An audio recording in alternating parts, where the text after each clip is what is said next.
स्थानीय पुलिस की भूमिका को किस तरीके से देखते हैं और क्या होना चाहिए, जिस तरह का दहशत जहां घटना हुई है शहर में और वहां पर जिस तरह का माहौल है। जब उत्तर प्रदेश के एटीएस ने सारी सूचना संग्रह की, यहाँ आकर ही की। लोग कहते हैं कि उसमें से एक आध ऑफिसर तो महीने भर से यहाँ थे, जानकारियां ले रहे थे, तब भी इनको कोई भनक नहीं लगी। और इनकाउंटर में ये शामिल तब हुए जब यूपी एटीएस ने यहाँ के एटीएस से इन्होंने संपर्क किया। एटीएस यूपी का जो टास्क फोर्स है वो आके यहाँ कार्रवाई करता है। उस कार्रवाई के बाद इमीडिएट जो होना चाहिए उसमें पुलिस की तत्परता नहीं दिखाई पड़ रही है, क्योंकि आसपास के लोग, मीडिया सभी कहते हैं कि जो एक आदमी राहुल राजपूत गिरफ्तार हुआ है, उसने बताया है कि कौन कौन लोग मिलने आते थे। वही महीनों से कोई अपराधी, दुर्दांत अपराधी आके क्षेत्र में रह रहा है, और जहाँ रह रहा है उसके आस पड़ोस के लोग बता रहे हैं कि हम लोगों को इसी कारण परेशानी हो रही है कि काफी बड़ी संख्या में लोग रोज इससे मिलने आते हैं। और 2 सालों से स्थानीय लोग कहते हैं कि भाई इस व्यक्ति के यहाँ जमावड़ा से हमें परेशानी होती है। महिलाएं शिकायत करती हैं कि हमें निकलना, इसलिए कि दिन भर यहाँ अड्डाबाजी होता है, कौन से ऐसे लोग हैं। तो गोविंदपुर थाना और एक वो लोग पहले से सूचना। जमशेदपुर पुलिस के लिए तो एक अग्नि परीक्षा है। इस मामले को दबाना चाहेंगे तभी इनकी फजीहत हुई, दबा नहीं सकते हैं, क्योंकि अधिकांश सूचनाएं उत्तर प्रदेश की पुलिस के पास हैं। और जब उन्होंने एफआईआर किया है तो सबूत तो इनके सामने देंगे, अनुसंधान होगा तो इस मामले में कितने ऐसे पहलू हैं जिनके अनुसंधान के लिए पुलिस को कुछ समय लगेगा। धब्बा होगा जमशेदपुर पुलिस पर अगर हम कार्रवाई नहीं करते हैं, क्योंकि मामला दब नहीं सकता है, क्योंकि पड़ोस के राज्य की पुलिस भी, जमशेदपुर का जो पुलिस बल है, अधीनस्थ है, नीचे के लोग हैं, ये सबके सब इसी का संस्कृति के शिकार हैं कि इनसे मिलजुल कर रहो, क्योंकि इन पर कोई कार्रवाई नहीं होती है। नमस्कार, सोशल संवाद में स्वागत है। मैं शशि भूषण। शनिवार 29 मार्च को क्या कुछ जमशेदपुर में हुआ, जिसकी चर्चा पूरे देश में हुई, जब यूपी एटीएस आकर जमशेदपुर में उत्तर प्रदेश के जो वांटेड एक तरीके से क्रिमिनल थे, मुख्तार अंसारी के गैंग के शूटर अनुज कनौजिया को जब यूपी एटीएस यहां आकर मार गिराती, इनकाउंटर हो जाता है। इसके बाद जो है जब पूरे जमशेदपुर एक तरह से रात में सोया हुआ था, तब ये कांड होता है और सुबह उठते उठते ये पूरे देश की हेडलाइंस खबर बन जाती है। और लेकिन उसके बाद कई सवाल उठते हैं कि आखिर इतना बड़ा कुछ जमशेदपुर में होता है कि कोई वांटेड आकर यहाँ पर महीनों से रहता है और जमशेदपुर पुलिस या झारखंड पुलिस को कि कोई खबर इस तरीके का नहीं होती है। कई तरह के सवाल इस इनकाउंटर के बाद उठे हैं। उसमें प्रमुखता से जो हमारे पश्चिमी के विधायक हैं सरयू राय जी, उन्होंने भी उठाए हैं कि आखिर इन सवालों को लेकर हम सीधे बात करेंगे। सबसे पहले सवाल यही कि सर, जो इनकाउंटर हुआ इसके बाद जो सवाल आपने उठाया या मीडिया ने उठाया, हम सब ने पूछा कि आखिर, हमने पहला दिन ही पूछा था कि झारखंड जो पुलिस है जो यहाँ की, उसकी भूमिका को किस तरीके से देखते हैं। यूपी एटीएस को इंफॉर्मेशन मिलता है, वो रेकी करता है, वो पूरा इस तरह का एक करता है। और कल भी वो लोग गए थे घटनास्थल में कि इसके पीछे और कौन लोग हैं, वो अपनी एक तहकीकात कर रहे हैं। स्थानीय पुलिस की भूमिका को किस तरीके से देखते हैं और क्या होना चाहिए, जिस तरह का दहशत जहां घटना हुई है शहर में और वहां पर जिस तरह का माहौल है, उन लोगों, इन सवालों को किस तरीके से आप देखते हैं। जमशेदपुर पुलिस में खास करके जो गोविंदपुर थाना है, गोविंदपुर थाना की तो या तो पूरी तरह से लापरवाही रही इस मामले में, या उसकी मिलीभगत रही। महीनों से कोई अपराधी, दुर्दांत अपराधी आके क्षेत्र में रह रहा है, और जहाँ रह रहा है उसके आस पड़ोस के लोग बता रहे हैं कि हम लोगों को इसी कारण परेशानी हो रही है कि काफी बड़ी संख्या में लोग रोज इससे मिलने आते हैं, शाम को बैठकी लगती है यहाँ, और हम लोगों ने पुलिस को भी बताया इसके बारे में। अब ये सूचना प्राप्त करना तो पुलिस का अपना काम है। पुलिस के काम में केवल कार्रवाई करना नहीं है, बल्कि कार्रवाई के पहले सूचना इकट्ठा करना कि हमारे क्षेत्र में कौन कौन सी आपराधिक गतिविधियां होने की संभावना है, इसमें पुलिस विफल रही है। अब जब उत्तर प्रदेश के एटीएस ने सारी सूचना संग्रह की, यहाँ आकर ही की। लोग कहते हैं कि उसमें से एक आध ऑफिसर तो महीने भर से यहाँ थे, जानकारियां ले रहे थे, तब भी इनको कोई भनक नहीं लगी। और इनकाउंटर में ये शामिल तब हुए जब यूपी एटीएस ने यहाँ के एटीएस से इन्होंने संपर्क किया कि हमको ये कार्रवाई करनी है, तो कानूनन वो बाध्य हो कि कार्रवाई में हम शामिल होंगे। तो इससे यही लगता है कि जो गोविंदपुर का थाना है, उस थाना की लापरवाही या मिलीभगत जरूर है। उनको सूचनाएं मिलती रही हैं, इनपुट मिलते रहे हैं, फिर भी उन्होंने अपने उच्चतर अधिकारियों को इससे अवगत नहीं कराया। इससे यही प्रतीत होता है। अब जब एटीएस यूपी का जो टास्क फोर्स है वो आके यहाँ कार्रवाई करता है, उस कार्रवाई के बाद इमीडिएट जो होना चाहिए उसमें पुलिस की तत्परता नहीं दिखाई पड़ रही है। क्योंकि आसपास के लोग, मीडिया सभी कहते हैं कि जो एक आदमी राहुल राजपूत गिरफ्तार हुआ है, उसने बताया है कि कौन कौन लोग मिलने आते थे, वही उसके ड्राइवर का काम करता था, कहाँ कहाँ वो गया है, ये सारी जानकारी वो दे रहा है। अब इसमें बिना बहुत देर किए एक आध लोगों पर तो कार्रवाई होनी चाहिए थी। मेरा अनुभव जमशेदपुर के पुलिस के बारे, प्रशासन के बारे लंबे समय से ये रहा है, यहाँ का पुलिस और प्रशासन राजनीतिक दबाव में काम करता है। अगर कहीं राजनीतिक दबाव आएगा तो ये अपनी भूमिका भूल जाते हैं कि हमको इसमें कानून के नजरिए से क्या करना चाहिए था। मैं व्यक्तिगत रूप से आधा दर्जन से अधिक ऐसे मामलों का भोगी हूँ। मैं उठाता हूँ, बात करता हूँ, चीजें ज्ञानित नहीं होती हैं, कारण कि कोई ना कोई राजनीतिक दबाव इसमें आ जाता है।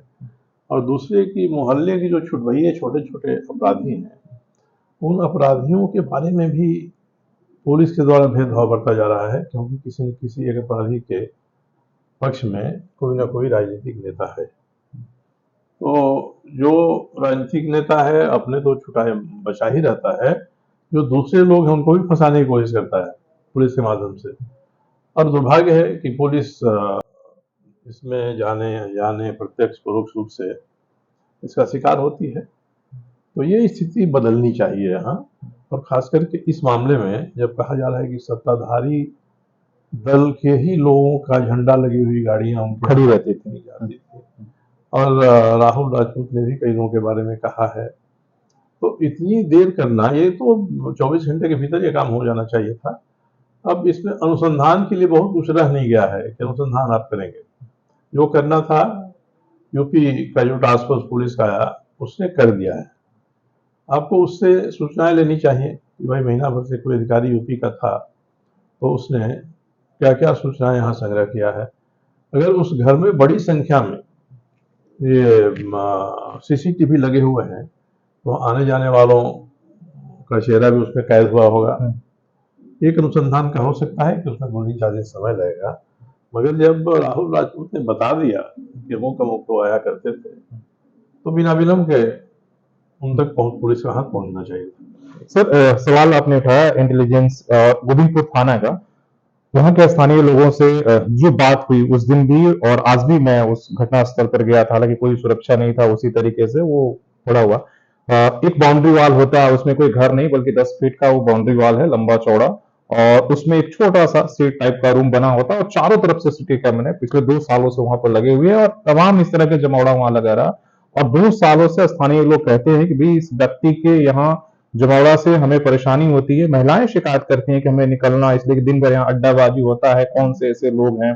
तो गोविंदपुर थाना और एक वो लोग पहले से सूचना, अब तो जब कांड हुआ और जिस कांड के बाद देश में इस घटना की चर्चा होती है, लोगों को जो सुरक्षा चाहिए था, जो कल भी वहां के लोगों, स्थानीय लोगों ने एक बैठक की कि भाई हमें किस तरीके के, इसलिए कि एक डर का जो माहौल है और पुलिस की कोई कार्रवाई उस पर नहीं, तत्परता नहीं दिख रही, इतनी होने के बावजूद भी, जब उसमें कुछ भी नहीं छिपा कि कौन उसमें जमीन वाला है, कौन उसमें, कोई जांच की पता नहीं, सबको पता है कि वो सब कुछ चीजों पर है, लेकिन वहां कोई कार्रवाई नहीं हो पा रही है। उस पर सवाल सबसे बड़ा ये कहीं ना कहीं दिक्कत हो रही है। मुझे लगता है कि अगर सत्ताधारी दल के नेता इसमें शामिल है तो उनका दबाव पुलिस पर काम कर रहा होगा, क्योंकि जमशेदपुर की पुलिस पर सत्ताधारी दल के नेताओं का दबाव काम करना ये आम बात है, ऐसा अक्सर होते रहता है। दूसरा कि यूपी की पुलिस यहाँ आती है और यह काम करती है, इसका मतलब उत्तर प्रदेश की जो सरकार है वो अपने यहाँ के अधिकारियों पर नजर रखे हुए है कि कैसे हम सभी को पकड़ें, सभी को जेल में बंद करें, मगर हमारे यहाँ ऐसा नहीं है। तो इससे हम निष्कर्ष निकाल सकते हैं कि जो हमारे जिलों में निर्देश है लोगों को कि जमशेदपुर के ही कई अपराधी दुर्दांत हैं, बाहर भागे हुए हैं, उनको पकड़ने की कोशिश हम नहीं करते हैं।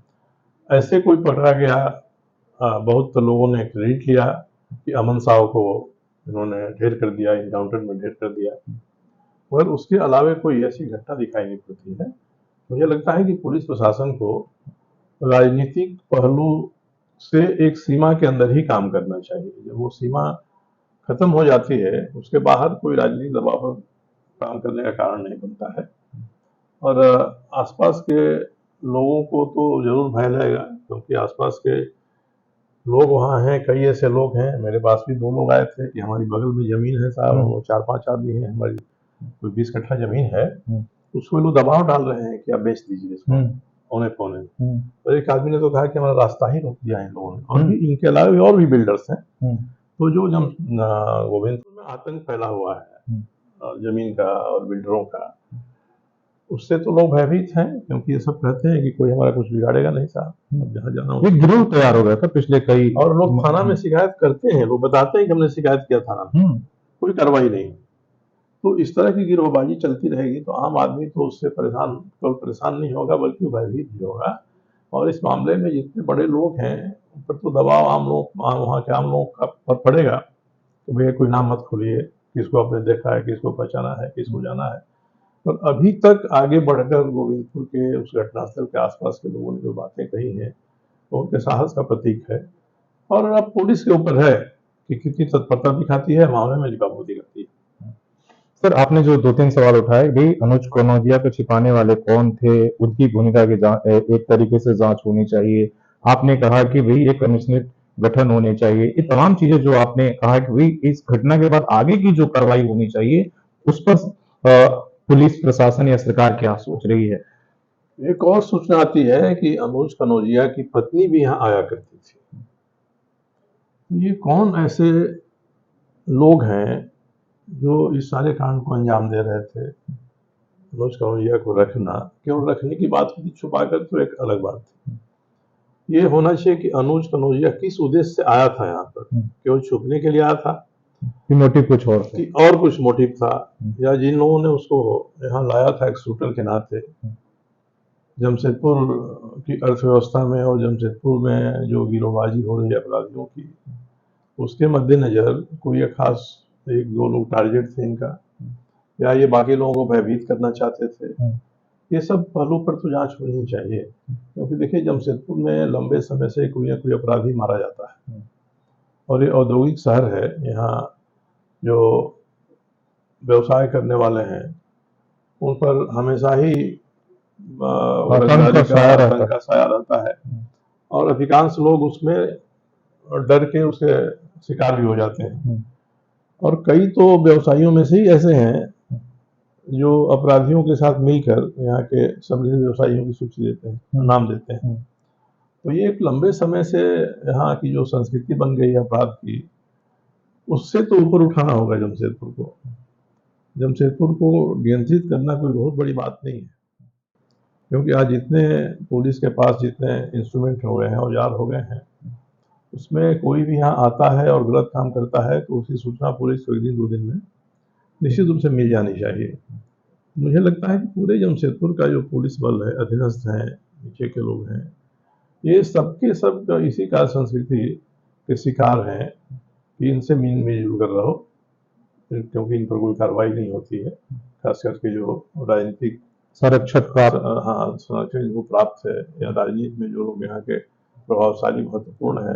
मैं नहीं कहता हूँ कि एक ही दल के बारे में बात है, जब भी सरकारें रहती हैं, हर सरकार में कुछ ऐसे लोग होते हैं जो अपराध को राजनीतिक दबाव के आधार पर हाँकते हैं। तो आज जो सत्ताधारी दल है उसके साथ लोग हैं, कल दूसरा रहेगा उसके साथ लोग हो जाएंगे। मगर ये कार्य संस्कृति यहाँ के पुलिस प्रशासन की बन गई है। अब इससे कैसे छुटकारा पाएंगे ये लोग, ये कहना मुश्किल है। और मुझे लगता है कि अनुज कनौजिया का जिस तरह से इनकाउंटर हुआ, ऐसा इनकाउंटर पहले कभी नहीं हुआ है। नहीं। लोग मारे गए हैं पर इस तरह का नहीं हुआ है। एक अपराधी रह रहा है, पड़ोसी राज्य की पुलिस आके और तहकीकात कर रही है, यहाँ की पुलिस को पता नहीं है। और दूसरी बात कि घटना के बाद कुछ घंटे बाद लोग पहुंचते हैं, उनको तो इसमें पता चलता है। इसमें तो जो सूचना देने वाले हैं यूपी पुलिस के लोग हैं। हम्म, एफआईआर भी उन्होंने ही किया है। हम्म। इसलिए यूपी पुलिस के एफआईआर पर यहाँ की पुलिस कैसे एक्ट करती है, ये देखने वाली बात है। कल भी घटनास्थल जाकर वो लोग फिर से विजिट किया था यूपी मुझे के तो लोग। लगता है कि 2 राज्यों का मामला होने के कारण से इसको सीबीआई को दे देना चाहिए, क्योंकि यहाँ की पुलिस की औकात का और पुलिस की नीयत का पता चल गया है लोगों को।